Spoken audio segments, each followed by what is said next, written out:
अल्हम्दुलिल्लाह रब्बिल आलमीन अस्सलातु वस्सलाम अला नबीन करीम रब्बि इश्रह ली सदरी व यस्सिर ली अमरी वहलुल उक़दतम मिन लिसानी यफ़क़हू क़ौली।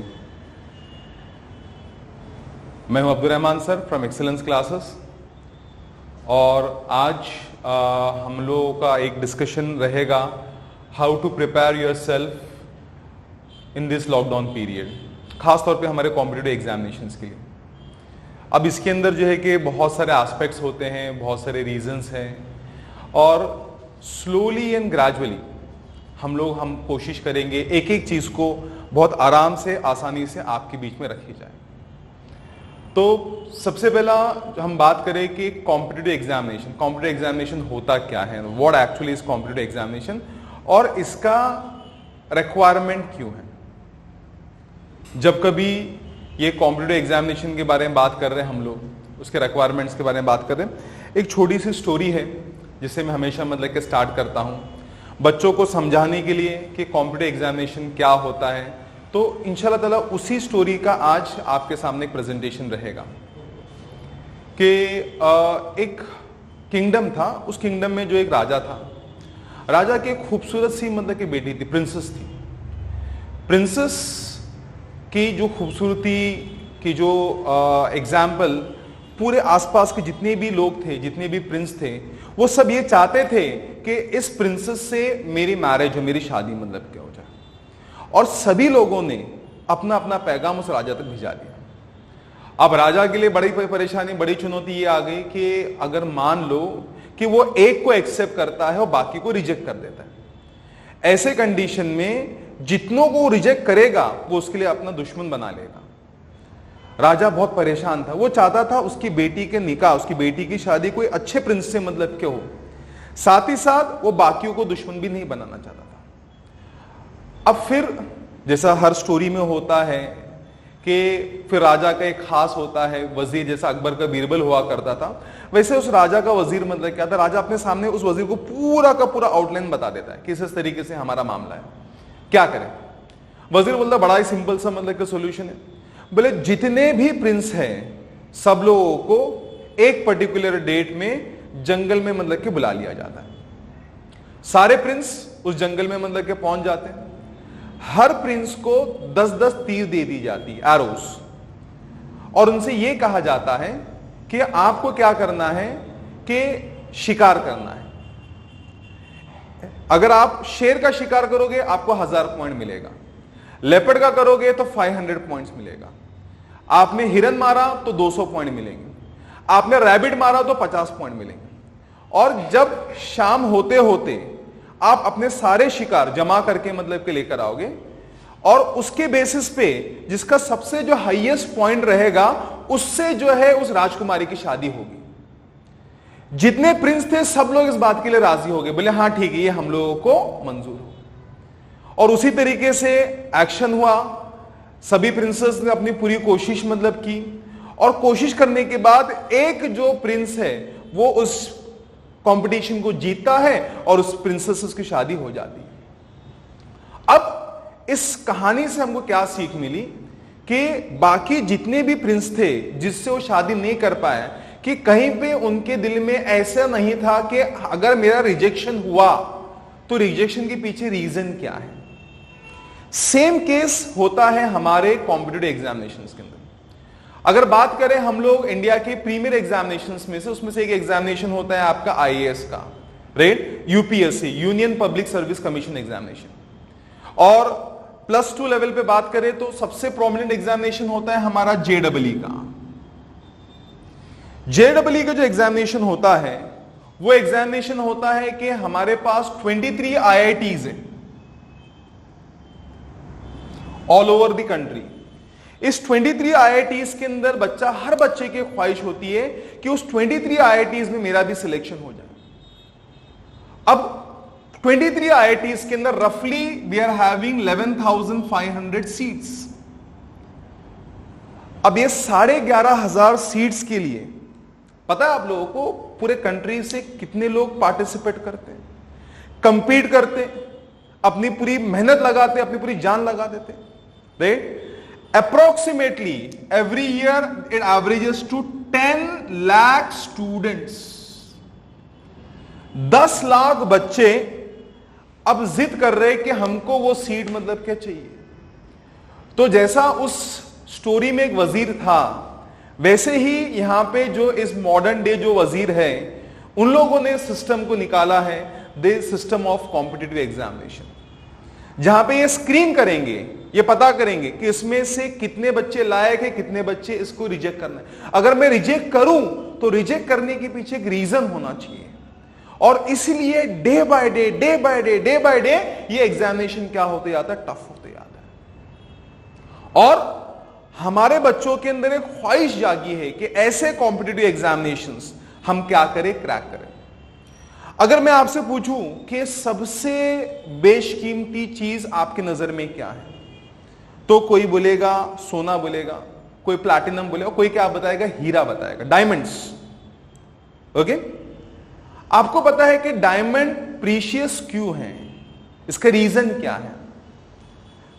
अगर मान लो ये हमारे पीछे जो मुमरा का पहाड़ है, अगर ये पूरा डायमंड का हो जाए, कंप्लीट पहाड़, रेती बंदर से लेके शिलफाटा जितने पहाड़ है पूरा का पूरा डायमंड मतलब के बन जाए, तो क्या हम लोग उसकी कीमत करेंगे? क्या वो उतना प्रीशियस नहीं उसका बाकी रहेगा? The answer is no. Diamond precious इसलिए है क्योंकि वो रेयर है, बहुत कम जगह पे मिलता है, हर किसी उसको खरीद नहीं सकता है।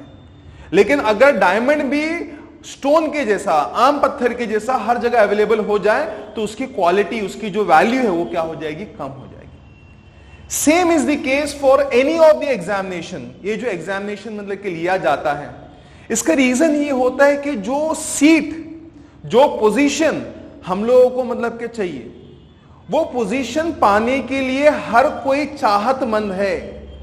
आप एक सिंपल सी बात बताओ कि बीए करने के लिए कॉम्पिटिटिव एग्जामिनेशन क्यों नहीं होते, या बीकॉम करने के लिए कॉम्पिटिटिव एग्जामिनेशन क्यों नहीं होते?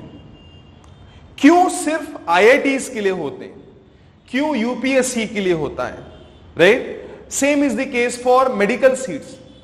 इन सब के पीछे रीजन क्या है? जब कोई नंबर ऑफ सीट्स कम हो और उसके जो कंटेंडर ज्यादा हो, उसके एस्पिरेंट ज्यादा हो, चाहने वाले ज्यादा हो, ऐसे टाइम पे कॉम्पिटिटिव एग्जामिनेशन अराइज होता है। तो आज हमारे लिए एक इंपॉर्टेंट पार्ट, अक्सर बच्चे बड़े हमारे कंफ्यूज है कॉम्पिटिटिव एग्जामिनेशन होता ही क्यों है। तो मैं ये पहले चाह रहा था कि आप लोग इस बात को दिमाग में अच्छी तरह बिठा लें कि कॉम्पिटिटिव एग्जामिनेशन क्यों होता है और इसके पीछे कराने का मकसद क्या है। अगर मान लो कोई चीज ऐसी हो जाए कि अगर पूरे इंडिया के अंदर ये 23 आईआईटीज के बजाय 2300 आईआईटीज हो जाए, और ये जो है कि हम लोगों को 10 लाख सीट्स मतलब क्या हम लोगों को ऑफर कर दे, तो यकीन मानो जेडब्ल्यू नाम की कोई एग्जामिनेशन बाकी नहीं रहेगी। So for that very reason such examinations are conducted. और आज ये हमारा नीड ऑफ द आवर है कि हम लोग इस एग्जामिनेशंस को क्या करें, क्रैक करें। अब इस एग्जामिनेशन को क्रैक करने के लिए कि कौन कौन से पॉइंट्स इंपॉर्टेंट हैं, और साथ ही साथ पहले ये देखेंगे कि जैसा आज हमारा जो टॉपिक है कि that is relevant to lockdown. इससे पहले भी yes we can, right, I would be very much thankful this particular platform, this NGO की जो लोगों तक अलग अलग टॉपिक्स पे लेकर इंफॉर्मेशन पास ऑन करते हैं। फर्स्ट लेक्चर बामने मैडम का हुआ था, सेकेंड लेक्चर हमारे जाफर सीए साहब का मतलब क्या हुआ था। तो अल्हम्दुलिल्लाह कि उसी तरीके से आज जो हमारा है कि जो लॉकडाउन के बाद, राइट, कि एक जो सबसे बड़ी बीमारी हम लोगों ने हमारे अंदर पैदा की है वो लेजीनेस का। यकीन मानो कि जब नॉर्मल डेज में कि मैं 5.5 घंटा सोता था, जब लॉकडाउन शुरू हुआ 23 मार्च से 15 दिन बाद मैं दिन में 11 घंटा सोने लगा, 10 घंटा सोने लगा। तो मैं खुद को इंट्रोस्पेक्ट करने लगा कि मैं क्या कर रहा हूं, I am making a very big mistake of my life, कि ऐसे टाइम में मैं सिर्फ क्या कर रहा हूं, सो के निकाल रहा हूं। और आज आप देखोगे हमारे सोसाइटी में maximum people they are doing the same very mistake, कि दिन भर में कोई ऑब्जेक्ट बचा नहीं है। तो इसलिए हमने मतलब क्या किया, हमने अपना सुबह उठने का वक्त है 11 बजे, 10 बजे, 12 बजे तय कर दिया। इसके अलावा दोपहर में भी सोते हैं। और अपने टाइम को मारने के लिए, उसका गला घोटने के लिए हमारे हाथ में आ गया है मोबाइल। उसके जरिए से सोशल मीडिया और गेम्स, इसमें अपना पूरा का पूरा वक्त हम क्या कर रहे हैं, जाया कर रहे हैं। तो आज हमारे लिए कोई भी चीज स्टार्ट करने से पहला यह जरूरत है कि हम जो है कि इस लेथार्जिक एटीट्यूड, इस लेजीनेस से हम लोग बाहर निकलें। जब तक हम उस लेजीनेस से बाहर नहीं निकलेंगे, हम लोग कोई भी चीज को अपने लाइफ में अचीव नहीं कर सकते। वापस से अपने पुराने टाइम पे जाइएगा, वापस से आप 10 मार्च से पहले वाला बंदा बन जाइएगा, जब आप दिन में 5, साढ़े 5, 6 घंटा मतलब के सोया करते थे, आप ट्रैवल करते थे, आप वर्कआउट करते थे, आप अपनी स्टडीज करते थे। वैसे ही करना जरूरी है। और जो बच्चों ने यह सोचा है कि वो कॉम्पिटिटिव एग्जामिनेशंस को क्रैक करना है, तो उनके लिए यकीन मानिए इससे अच्छा गोल्डन अपॉर्चुनिटी कोई भी नहीं है। अब आपके पास now this is a time saving mode. पहले हमको कॉलेज जाना होता था, कॉलेज में कम से कम हम लोगों को 7 से 8 घंटे मतलब कि कम से कम 6 घंटा देना है। उसके ट्रैवलिंग, अगर बच्चे के कॉलेज 7 बजे और घर से 6 बजे घर से निकलता था, उसके लिए 5 बजे उठता था, यानी उसका दिन शुरू कभी हुआ 5 बजे, कॉलेज खत्म हो रहा 1 बजे, वापसी उसके घर पे हो रही 2, 2:30 बजे, 3 बजे तक आके वो अपने आप को रेस्ट करते हैं। 5 बजे से लेकर 8 बजे तक जो टाइम था, जो आप कॉलेज में यूज करते थे, आज वो पूरा का पूरा जो टाइम है 7 से 8 घंटा आपने किस में बर्बाद कर दिया? सिर्फ सोने में या फिर अपने टाइम को वेस्ट करने में बर्बाद कर दिया। और ये पूरा का पूरा टाइम हम यूटिलाइज करें अपने लिए, अपने प्रिपरेशंस के लिए यूज करने हमको स्टार्ट करने आना चाहिए। Unless and until you realize this thing, इसके आगे कोई भी सॉल्यूशंस नहीं है। कॉम्पिटिटिव एग्जामिनेशन के लिए सबसे पहला रिक्वायरमेंट होता है आपका प्लानर।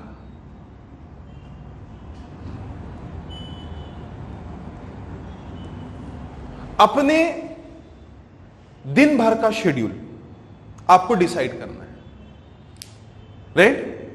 जब तक का यह डिसीजन नहीं होगा तब तक कॉम्पिटिटिव की तैयारी नहीं हो सकती। ओके? दिन भर के अंदर at as early as possible 5 o'clock 4:30 इतने बजे आपको उठना है, और उसके बाद वहां से लेकर रात के 12 बजे तक आप अपने डे को डिवाइड करो। डे को जो है कि 3 हिस्सों में मतलब कि डिवाइड करना है। First part is your essential work.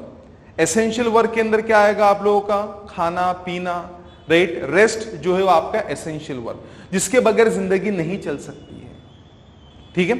Second is your recreation, कि मैं ये नहीं बोलूंगा बच्चों को कि आपको दिन में जो है कि 24 में से 6 घंटा सोना, बाकी 18 घंटा पढ़ाई करनी, नहीं। ओके? यहां पे अपने बॉडी को और अपने ब्रेन को एक थोड़ा सा रिलैक्सेशन की जरूरत होती है, और वो रिलैक्सेशन हर लोगों का अलग अलग होता है। अब कुछ बच्चों का रिलैक्सेशन होगा बाय मींस ऑफ स्लीपिंग, कुछ बच्चों का थोड़ा सा वीडियो गेम ने मतलब के प्ले कर लिया, कुछ बच्चों ने उसको यूज कर लिया, राइट, कोई सोशल मीडिया साइट्स पे जाके। इस तरीके से सबका मोड ऑफ रिलैक्सेशन। कुछ बच्चे ऐसे भी होते हैं जो अल्लाह के सामने सजदा मतलब करके वहां पे अपने आप को जो है कि रिलैक्स मतलब कर लेते हैं, तहज्जुद पढ़ते हैं, खुद के दिमाग को एकदम relax. So first and foremost thing what is required for our side is your complete relaxation of your mind, and then the remaining time, right, preparation के लिए कम से कम आप लोगों को 10 to 12 hours, this should be your object. अब बहुत सारे बच्चे कि मैं कॉम्पिटिटिव की तैयारी कर रहा हूं, राइट, बोलने के लिए तैयारी कर रहा है, और तैयारी कितने टाइम की मतलब क्या हो रही है? अगर दिन में 1 घंटा पढ़ रहा है, या 3 घंटा पढ़ रहा है, या 4 घंटा पढ़ रहा है, और बोल रहा है कि मैं यूपीएससी क्रैक करूंगा, या मैं एमपीएससी क्रैक करूंगा, या मैं जेडब्ल्यू नीट या क्लैट कोई भी एग्जामिनेशन क्रैक करूंगा, वो किसी और को नहीं, खुद को बेवकूफ बना रही। He is making fool of himself. He is living in a fool's paradise कि 4 घंटा 5 घंटे से कोई भी कॉम्पिटिटिव एग्जामिनेशन क्रैक नहीं हो सकता। अब मैंने तो बता दिया कि 10 to 12 आवर्स आपको क्या करना है कि अपने आप को स्टडीज के लिए डिवोट करना है, लेकिन ऑल ऑफ अ सडन ये नहीं आ सकता है। हम लोग एक सडन बायोलॉजिकल चेंजेस चाहते हैं हमारे बॉडी के अंदर, और पॉसिबल नहीं है। अब इसके लिए आपको क्या करना होगा? You have to start from at least 4 hour per day. बहुत सारे हमारे बच्चे होंगे जो जिम जाते होंगे, और देखते होगे कि मतलब एक बहुत बड़ा बॉडी बिल्डर है, वो जो है कि 50 किलो ले रहा हो अपने डंबल्स लेके मार रहा है। तो जब वो फर्स्ट डे जिम गया था तब वो 50 किलो डंबल्स नहीं पिक कर पा रहा था। तब उसने क्या किया, शुरुआत किससे की, उसने 2 किलो के डंबल से स्टार्ट की, 3 किलो फिर बढ़ा, फिर 5 किलो गया। ऐसे करते करते करते जो बॉडी बिल्डर्स होते हैं, प्रोफेशनल बॉडी बिल्डर्स होते हैं, वो 50-50 किलो के डंबल्स मतलब क्या करते हैं, उठा लेते हैं। Same is our procedure. You should start with 3 hours and you should add 2 hours every week. ये इसका एक सिंपल रूल है। जैसे कि फर्स्ट हफ्ते आपने 3 घंटा पढ़ाई किया, सेकेंड वीक 2 घंटा और ऐड करोगे, will make it as 5 hours। Third week 2 घंटा और ऐड करोगे, will make it as 7 hours। ऐसा करते करते आप लोगों को कहां तक चलना है, एटलीस्ट 10 to 12 hours। ये जो लॉकडाउन पीरियड है, जब आपके पास कुछ काम नहीं है, आपको ना कॉलेज जाना है, ना आपको ट्रैवल करना है, कुछ नहीं, लेक्चर्स भी हो रहे हैं जो आपके स्कूल कॉलेजेस के, वो भी आपके घर बैठे आपकी मोबाइल पे ऑनलाइन लेक्चर्स मतलब के चल रहे हैं। So in this particular scenario, right, a golden opportunity to all of you people. तो आप अपने जो भी पोटेंशियल को आहिस्ते आहिस्ते इंप्रूव करते हुए 10 to 12 hours मतलब के पहुंचना है, right, with this particular formula. 3 hours in the first week and you have to add 2 hours every week। और इस तरीके से आप 12 घंटे तक मतलब के पहुंचोगे। जब तक ओ लेवल का एफर्ट्स नहीं आएगा तब तक जो है कि कॉम्पिटिटिव एग्जामिनेशन क्रैक नहीं हो सकता। That is the first point regarding the schedule, right. Next,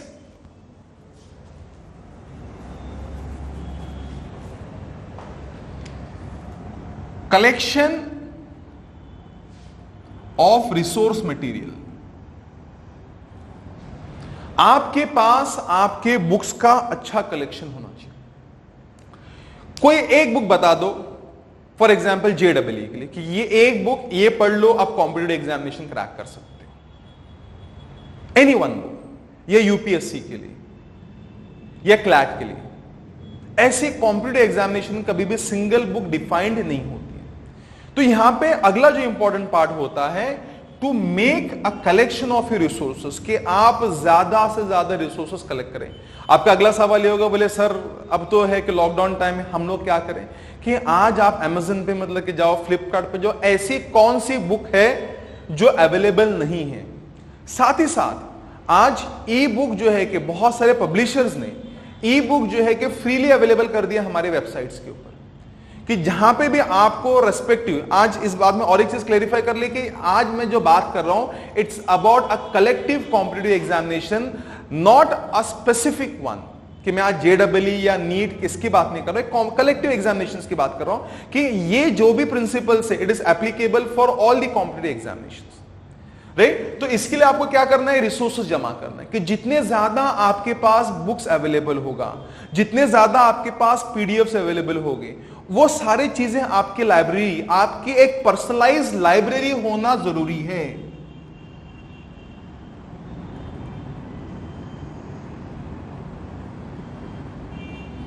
आज बहुत दुख होता है कि हमारे पास जो है हमारे मोबाइल फोन पे वीडियो लाइब्रेरी होती है, फोटोज की लाइब्रेरी होती है, लेकिन हमारे घरों के अंदर बुक की लाइब्रेरी खत्म हो चुकी है। ऐसा लगता है कि किसी घर में बुक की लाइब्रेरी ऐसे देख लो, ऐसा लगता है कि वो कम से कम 30 साल पुराना वाला आदमी है, ठीक है, पुराने जमाने का आदमी। ऐसा नहीं होना चाहिए कि आप कॉम्पिटिटिव पढ़ रहे नहीं पढ़ो, बात की बात है, लेकिन घर के अंदर एक लाइब्रेरी का सिस्टम होना चाहिए जहां पे आप अपने पर्सनलाइज बुक्स मतलब के रखो। एक बार आपने सारा रिसोर्स जमा कर लिया, next what is come is reading and note making. You have to keep on reading. जितना रीड करोगे और जितनी बार रीड करोगे, कैसा होता है कि हमारे ब्रेन का सिस्टम क्या होता है कि जब फर्स्ट टाइम आप रीड करोगे, it creates impression of only 20%। अब उसको परफेक्ट करने के लिए कम से कम आपको 7 to 8 टाइम जब रीड करोगे, तब जाके 100% इंप्रेशन क्रिएट होता है हमारे सेरेब्रम के ऊपर। तब तक वो इंप्रेशन क्रिएट नहीं होता है, यानी उस वक्त रहेगा, 10 दिन बाद वापस से भूल जाओगे। तो कॉम्पिटिटिव एग्जामिनेशन के लिए same thing you have to keep on repeating and repeating and repeating. और साथ ही साथ हर बच्चे का अपना खुद का स्टाइल होना चाहिए नोट मेकिंग का। मैंने एक चैप्टर पढ़ा, एक चैप्टर है अराउंड 35-40 पेजेस का। अब वो 35-40 पेजेस को मुझको समराइज करना है 2 से 3 पेज के अंदर। क्यों ऐसा कि जब मैं रिवाइज करूंगा, मैं वापस से 35-40 पेजेस मतलब नहीं करूंगा। मैं एग्जाम के एक दिन पहले मैं 30-35 पेजेस नहीं पढ़ूंगा। मैं उस टाइम पे मुझको सिर्फ कितना पढ़ना है, ओनली दोज 3 to 4 पेजेस। जहां पे आपको 5000 पेजेस पढ़ने के बजाय वो एग्जाम के एक दिन पहले आपको 400 या 500 पेज के अंदर उसको आके उसको समेटना जरूरी है। तो ये सब काम कब होगा? इस पीरियड के अंदर होगा कि हम क्या करें कि अपना खुद का पर्सनलाइज नोट्स मतलब के बनाएं, और वो नोट्स पूरे जब तक कॉम्पिटिटिव आप नहीं क्रैक करोगे अपने पास प्रिजर्व करके रखो। After that next is your test. Covid का टाइम है, ठीक है। टेस्ट सुनते साथ ही मतलब कि लोगों में घबराहट होती है। बहुत अच्छा सा मतलब कि आया, what is the most negative word of this 2020? It is positive, ठीक है। जैसा पॉजिटिव सुनते साथ हाय रे टेस्ट सुनते साथ पहले जो है कि इतना समझ, बोले अभी कौन सा टेस्ट कराना है? बोले कोरोना का टेस्ट कराना है, ठीक है। तो एक जो जहन हमारे दिमाग पे मतलब क्या बैठ गया है, वो जो बैठ गया उसको बाहर निकले हम उससे, राइट। तो यहां पे किसका अगला जो इंपॉर्टेंट पार्ट रहेगा, दैट इज योर टेस्ट। जितने आप टेस्ट दोगे कॉम्पिटिटिव में उतना अच्छा आप स्कोर करोगे। कि दिन के जो शेड्यूल होगा, अगर आप अपना 60% टाइम 70% टाइम स्टडीज के लिए दे रहे हो, तो 30% टाइम कम से कम किसके लिए देना होगा? आपको टेस्ट के लिए देना होगा। And you have to keep on repeating the test. आज हम 21st सेंचुरी में, राइट। हमारा हर चीज, हमारे सारे एक्टिविटीज किस में रिलेट हो गया? मोबाइल में। मैं अपने तरफ से रेकमेंड करूंगा कि कोई भी कॉम्पिटिटिव एग्जामिनेशन हो, सबके लिए एंड्रॉइड एप्स अवेलेबल है। हमेशा हम लोग बोलते कि मोबाइल बुरा है, नहीं, मोबाइल कोई चीज बुरी नहीं होती। चीज अच्छी या बुरी हमारे इस्तेमाल करने पे होती है, ठीक है। मैं कभी ये नहीं बोलूंगा मोबाइल मतलब कि मैं भी दिन भर मोबाइल में लगा रहता हूं, लेकिन अपने फ्रूटफुल वर्क के लिए। तो हमारे पास जो एंड्रॉइड के एप्स है, चाहे वो यूपीएससी के एप्स मतलब के अवेलेबल है, जेडब्ल्यू मेंस के बहुत सारे मतलब के एप्स अवेलेबल है। आप एक ने दो ने एक ऐप में आपको लग गया कि now you have mastered it, uninstall करो, अगला ऐप डाउनलोड करो। डेली बेसिस पे make a target of solving at least 200 questions. यहां पे टेस्ट के टाइम पे एक चीज, कोई भी कॉम्पिटिटिव एग्जामिनेशन के अंदर और एक जो important factor, that is your time factor. आपको एक हैबिट डालना होगा। हैबिट कैसा होना चाहिए कि आपके पास एक ऐसा स्टॉप वॉच या एक ऐसा मतलब कि वॉच जिससे आप हैबिचुएटेड है, राइट। एक नजर क्वेश्चन पेपर पे होगा, दूसरी नजर आपके वॉच पे होगी। हो सकता है कि फर्स्ट अटेम्प्ट में आपके 40 क्वेश्चन पूरे ना हो सकता है आपके फर्स्ट अटेम्प्ट में 180 क्वेश्चंस पूरे अच्छे तरीके से अटेम्प्ट ना हो। उसके लिए आपको 180 के लिए अगर बोर्ड ने या फिर आपके अथॉरिटीज ने जो है कि 2 आवर्स अलोकेट किया, हो सकता है पहली बार आपको 3 आवर्स लगे। अब आहिस्ते आहिस्ते वो 3 आवर्स को 2 आवर्स 45 मिनट्स करना है, 2 आवर्स 45 मिनट्स को 2 आवर्स 30 मिनट्स करना है, और ये स्लोली ग्रेजुअली करते करते, अगर आपने, जो मेरा एक्सपीरियंस मतलब क्या बोलता है, if you keep on practicing 200 questions for 6 months, आप ये जो टाइम फ्रेम है इसको आप कंफर्टेबली कैप्चर कर सकते हो। बहुत सारी बार ऐसा होता है बच्चे आके बोलते हैं कि मुझको उसका आंसर पता था लेकिन मेरे पास टाइम कम पड़ गया। ये क्यों होता है? क्योंकि हमने एक तरफ तो ध्यान दिया था, किस पे ध्यान दिया था? रीड करने में, नोट्स बनाने में, राइट। लेकिन हमने उसके आंसर को टाइम बाउंड में कैसा कंट्रोल करना है उस पर हमने ध्यान नहीं दिया था। तो ये भी हमारे लिए अगला इंपॉर्टेंट पार्ट रहता है कि जहां हम लोग ये देखें कि with in this short span of time, right, कि मान लीजिए 45 सेकेंड्स आपको मतलब कि मिलता है एक क्वेश्चन के लिए, तो आप स्टार्ट इससे करोगे 75 सेकेंड से, फिर 75 सेकेंड से फिर कितना करोगे? 60 सेकेंड करोगे। पहले दिन आप 45 सेकंड में एक कॉम्पिटिटिव का जो है कि क्वेश्चन क्रैक नहीं कर पाओगे। और क्या होता है कि जब हम लोग टाइम पे ज्यादा फोकस करते तो बाकी क्वेश्चंस भी क्या करते, गलत करते। एट अ टाइम एक क्वेश्चन को रीड करना है, एक क्वेश्चन 45 सेकंड्स के अंदर कंप्लीट करना है, राइट। तो हमने फर्स्ट स्टार्ट किसी किया 70 सेकंड से, okay. You have 70 second of time, तब तक सेकंड क्वेश्चन की तरफ निगाह नहीं जानी चाहिए, पूरा का पूरा फोकस उस फर्स्ट क्वेश्चन के ऊपर। Then we move on to the second one. तो इंशाल्लाह ताला ये दो का जो बैलेंस है, number of questions as well as time, इन दोनों का बैलेंस हमारे पास होना चाहिए। कॉम्पिटिटिव के लिए और एक इंपॉर्टेंट पार्ट होता है कंसंट्रेशन।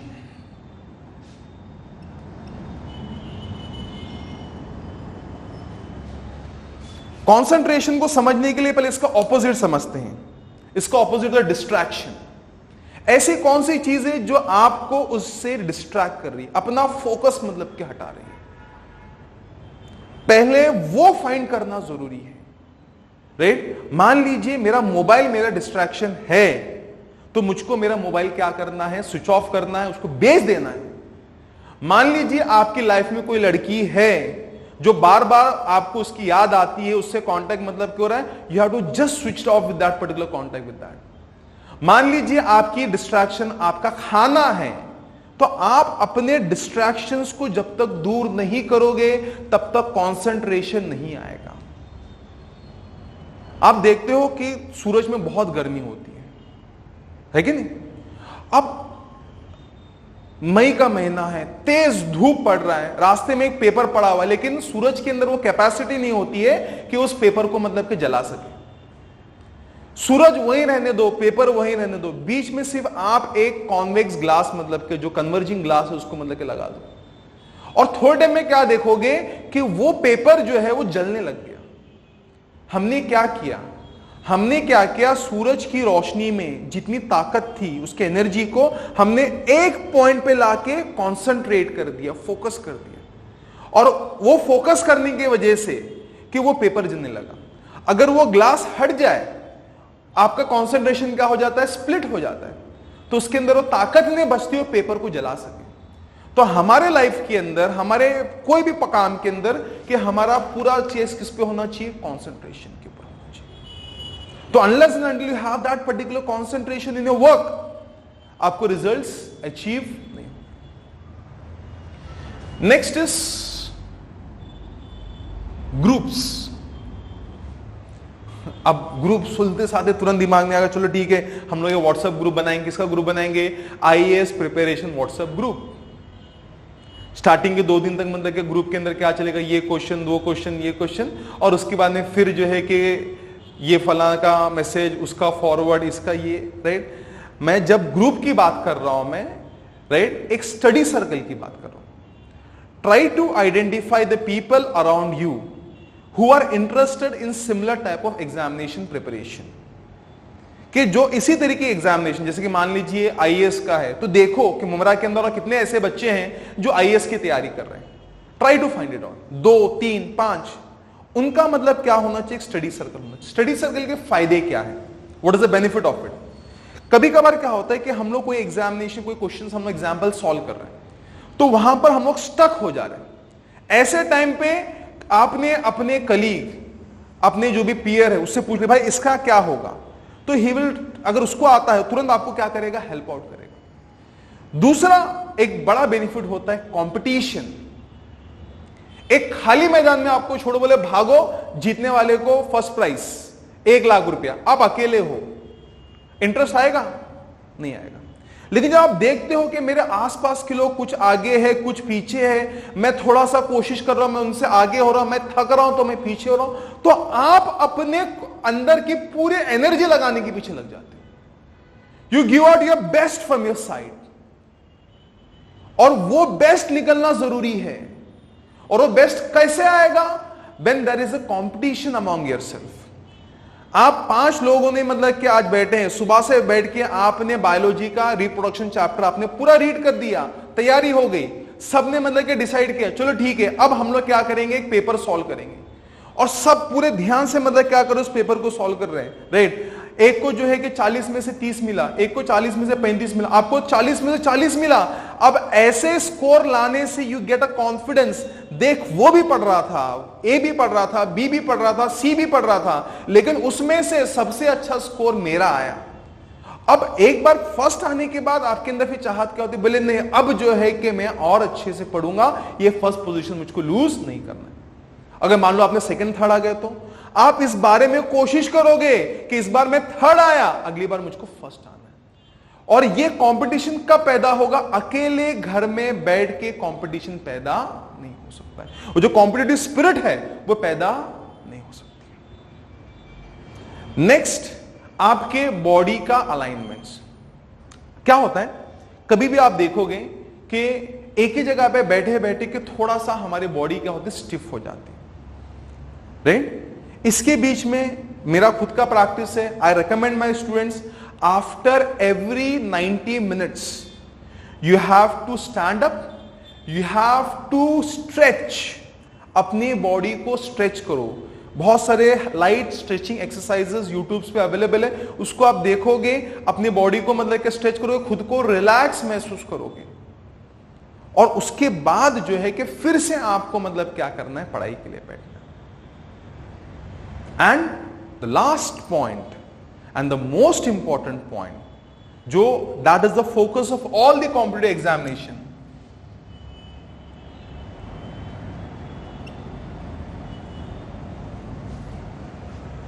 वस्तईनु बिसब्री वस्सलाह इन्नल्लाह मा साबरीन। पेशेंस, अल्लाह ताला सब्र करने वालों के साथ है। कॉम्पिटिटिव एग्जामिनेशन आपके 7, 8, 9 का एग्जामिनेशन नहीं है, आर्ट्स कॉमर्स का एग्जामिनेशन नहीं है कि जो फर्स्ट अटेम्प्ट में आप जो है कि क्लियर कर ले जाओ। It's never like that. Competitive examination crack करने के लिए you require lots and lots of patience. एक मेरा स्टूडेंट था, he scored 86% in his 10th standard, right? फिर वो बच्चे के दिल में एक चाहत थी, मुझको नीट क्रैक करना है और गवर्नमेंट मेडिकल कॉलेज में एमबीबीएस की सीट जो मुझको हासिल करना है।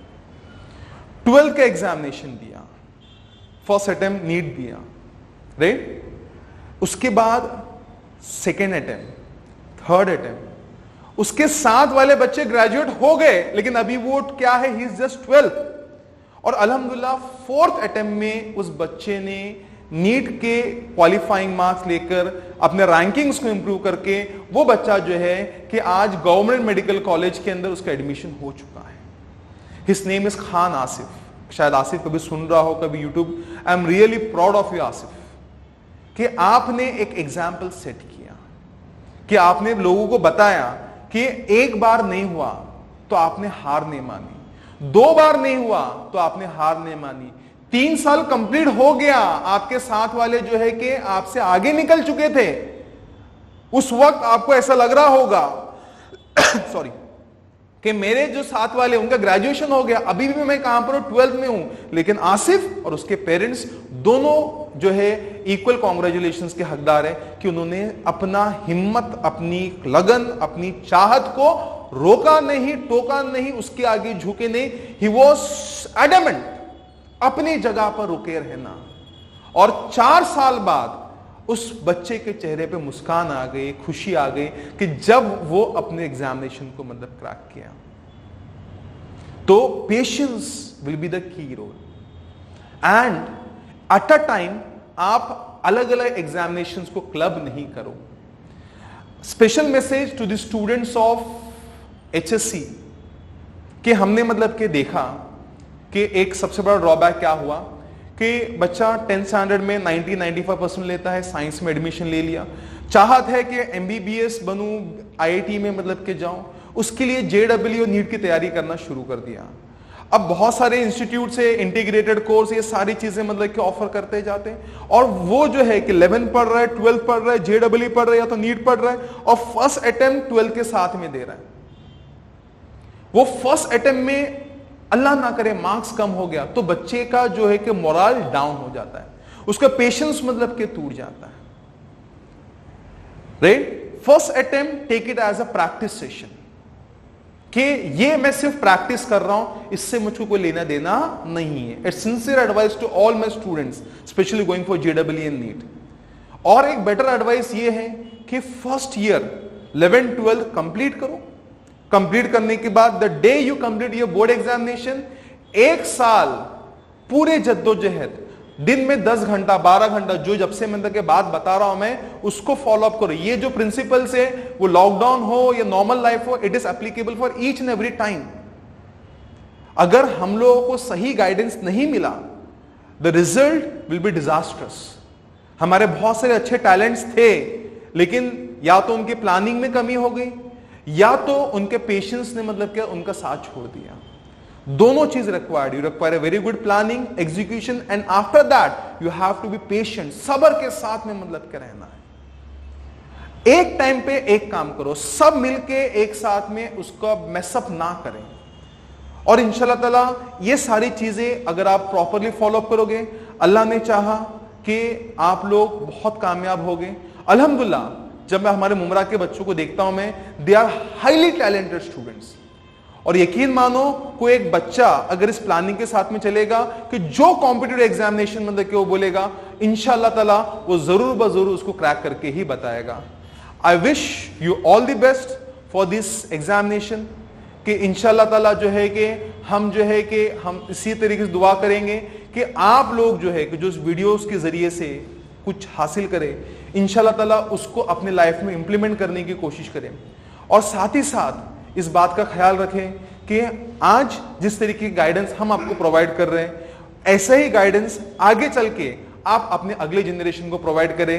यह लेगेसी वो आगे की तरफ बढ़ते जाना चाहिए। वाखिर दावाना अनिल हम्दुलिल्लाहि रब्बिल आलमीन।